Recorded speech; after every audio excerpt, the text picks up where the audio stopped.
Bible నిండా అంత దారుణమైన పదాలు ఉన్నాయి.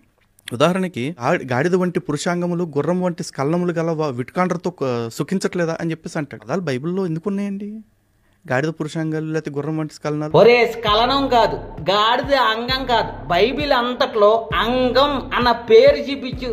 వీళ్ళు చెప్పేది వేరు, బైబిల్ చెప్పేది వేరు. బైబిల్ చెప్పే అర్థం వేరు, వీళ్ళు చెప్పే అర్థం వేరు. ఇలా బైబిల్ని వక్రీకరించి అబద్ధ ప్రచారాలు చేసి అమాయక ప్రజల్ని మోసం చేసి హిందువులు వేసేటువంటి ముష్టితో బ్రతకడానికే కదా నువ్వు చేసేటువంటి ఈ ప్రయత్నాలు. 20 సంవత్సరాల క్రైస్తవుడిగా ఉన్నాను, బైబిల్ చదివాను అని అన్నావు. ఇదేనేంట్రా నీ చదువు?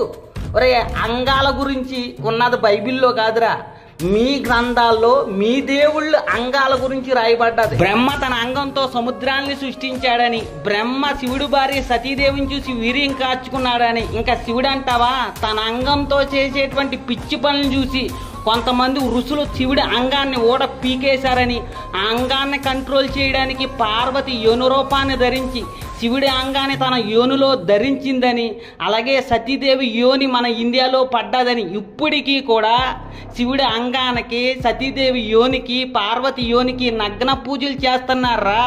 అదంతా ఎందుకు? శివుడు భక్తులు అఘోరాలు బట్లిప్పి వాళ్ళ అంగాలతో చేసి పిచ్చి పనులు మామూలుగా ఉండవు. ఇంత పబ్లిక్ గా మీ దేవుళ్ళు వాళ్ళ భక్తులు అంగ నగ్న సత్యాలు కళ్ళ ముందు కనపడుతుంటే బైబిల్లో లేనివి వక్రీకరించి ఎందుకు అబద్ధ ప్రచారాలు చేస్తావు?